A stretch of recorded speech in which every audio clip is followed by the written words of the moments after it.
Ada satu lagi, di luar pertemuan itu, baru-baru ini, Denny Indrayana mengatakan secara terbuka ini ya, bahwa lepas dari Pak Jokowi dan Anda sudah mengatakan bahwa Presiden atau pemerintah ini tidak sepakat, tidak setuju, 3 periode untuk jabatan Presiden dan tidak akan ada penundaan pemilu. Yes.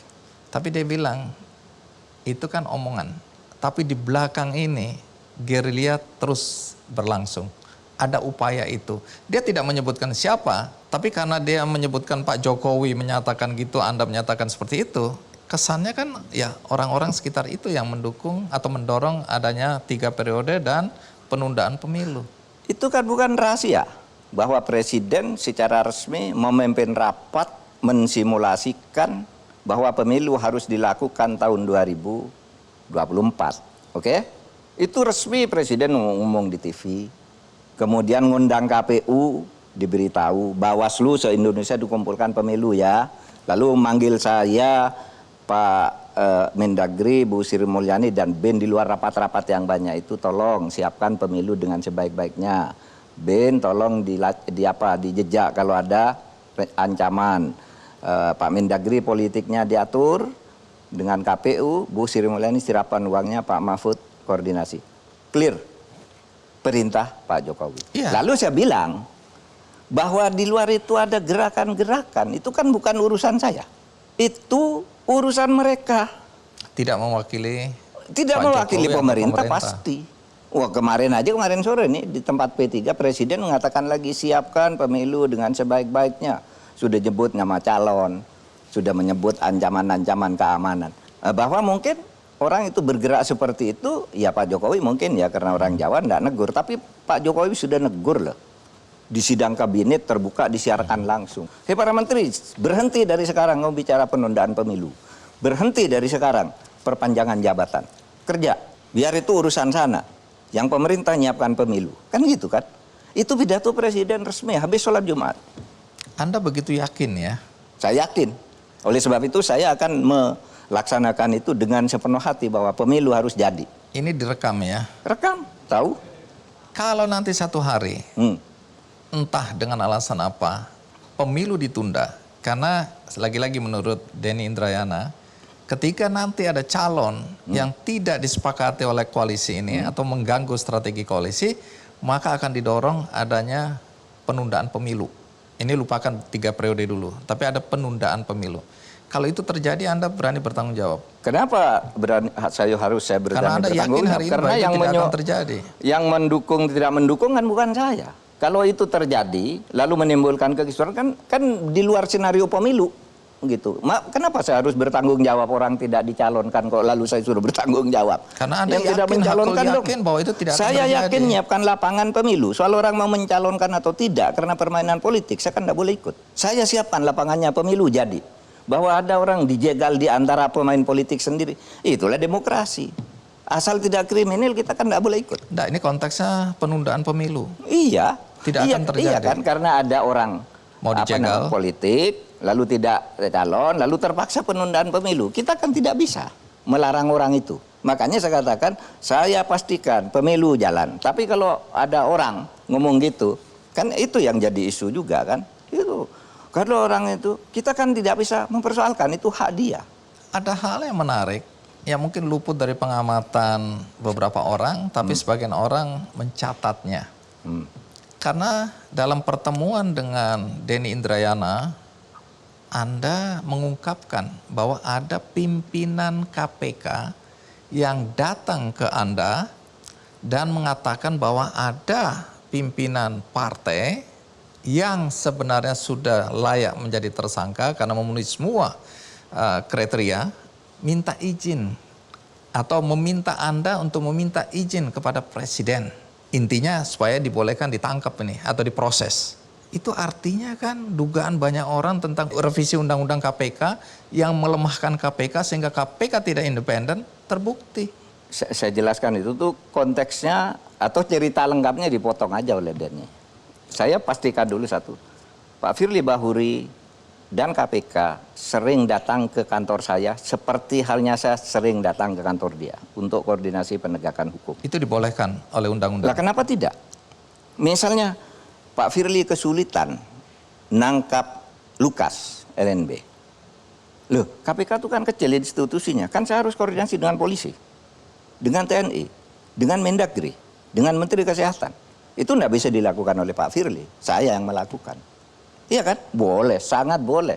Baik. Dia perlu dukungan teknis. Nah, Dalam konteks KPK datang minta izin atau Nah, itu meminta yang saya Anda jelaskan. memfasilitasi. itu yang saya jelaskan. Soal pimpinan partai, saya tanya juga, ini banyak juga tuh pimpinan partai yang disebut-sebut menjadi pasien. Loh iya Pak, gimana? Gitu aja.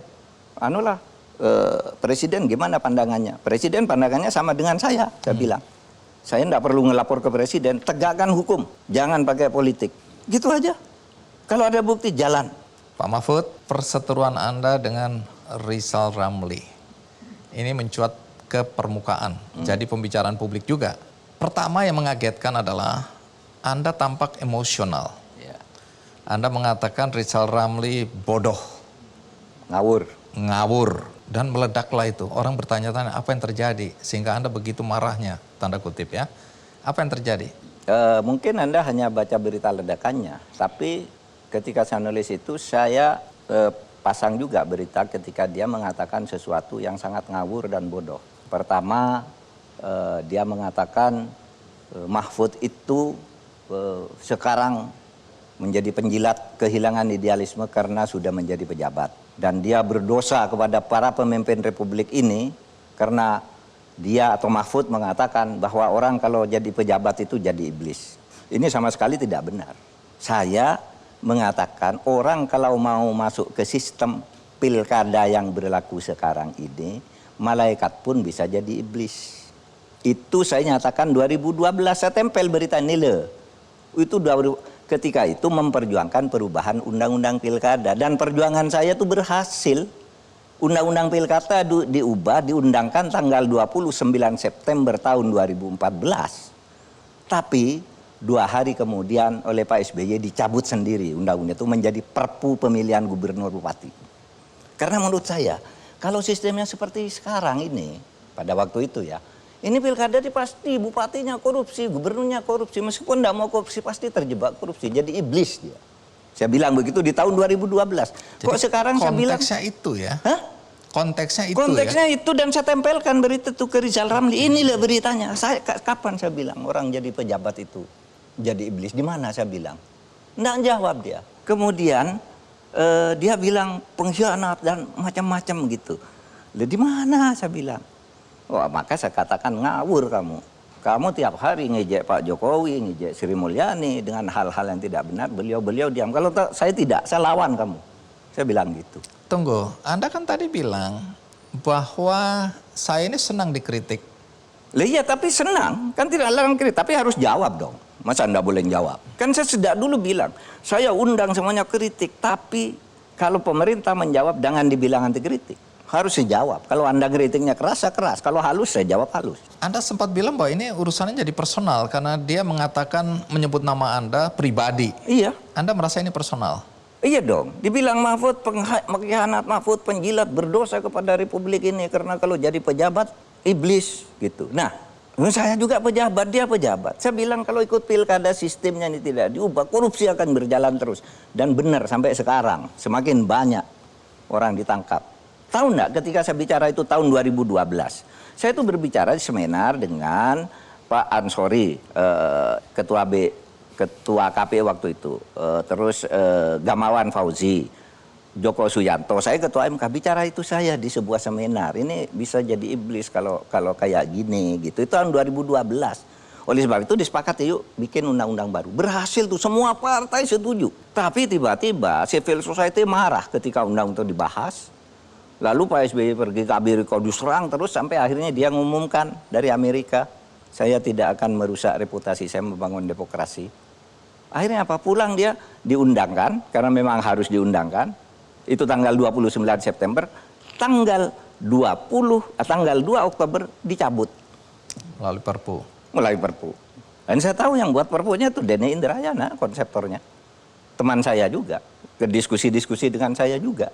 Karena waktu itu situasi politiknya tidak memungkinkan kalau itu dibiarin. Kalau saya tidak salah ya, kenapa sampai kemudian ini muncul ke Ramli menyitir cuitan Anda juga bahwa kalau ini soal Perpu Undang-Undang Cipta Kerja.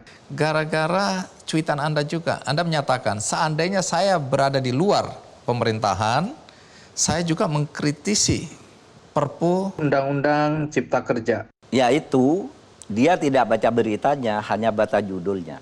Itu bukan cuitan saya, itu pernyataan saya di istana. Begitu rapat tentang Perpu itu kan saya dikerubuti oleh wartawan. Pak, kenapa keluar Perpu ini para akademisi ini marah ini? Saya bilang, seandainya saya akademisi dan saya bukan anggota kabinet, saya pasti ikut ngeritik ini. Tetapi ada sambungannya. Tapi karena saya anggota kabinet dan saya tahu diskusinya bahwa ini harus dilakukan dan punya alasan untuk dilakukan, maka saya setuju. Saya sudah berjuang di kabinet, pendapat saya begini, tapi ini faktanya. Oh iya, saya tahu. Kan itu lalu saya jelaskan kan. Ini masalah perfaksto, masalah perkembangan ekonomi, masalah geopolitik, kan itu yang saya jelaskan. Tapi judulnya, Mahfud, seandainya saya bukan menteri, saya kritik. Loh, tidak begitu dong. Seandainya saya bukan menteri, saya pasti tidak tahu persoalannya. Karena kalau bukan tidak menteri tahu, itu, Anda ikut mengkritisi, begitu ya? iya pasti begitu. Kalau tapi nggak tahu, sekarang ikut karena mengkritisi. Anda di dalam, Anda tahu, Iya. maka Anda bisa memahami. Bisa memahami, dan saya mendukung, memberi perspektif hukumnya bagaimana. Nah lalu di dalam dibilang ini akademisi sudah menjadi penjilat. Kalau sudah jadi menteri tidak mau ngeritik. Loh, saya bilang saya ngeritik karena sudah tahu alasannya. Kan gitu. Kalau saya di luar, ya ngeritik. Kalau orang tidak tahu seperti Anda semua kan tidak tahu. Apa yang diperdebatkan di dalam. Baik, Bagaimana data-data angka persoalan itu. Kita kan bicara berdasar statistik ilmiah.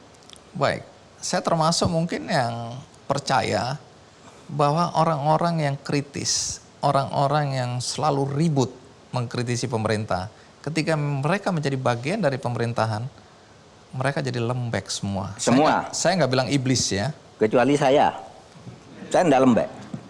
Bagaimana Anda membuktikan bahwa Iya Anda itu nggak lembek? saya selalu lakukan. Semua yang bisa lakukan, lakukan. Ya, kanan kiri satu meskipun gitu. Apakah di internal Anda juga bersuara keras? Oh iya dong di internal dulu. Tapi seperti saya katakan orang, wah itu dulu semua ini orang ini kan pejuang semua nih. Sesudah memerintah juga enggak buat apa-apa. Ada orang, oh banyak PKI bergentayangan. Tapi ketika dia pemerintah enggak berbuat apa-apa. Sesudah turun baru ngomong. Karena Anda cerewet, ini kembali lagi ke soal cerewet ya.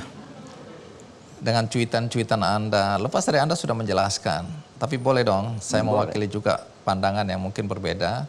Jangan-jangan Anda punya agenda. Jangan-jangan Anda juga sedang mempersiapkan diri untuk juga ikutan di 2024.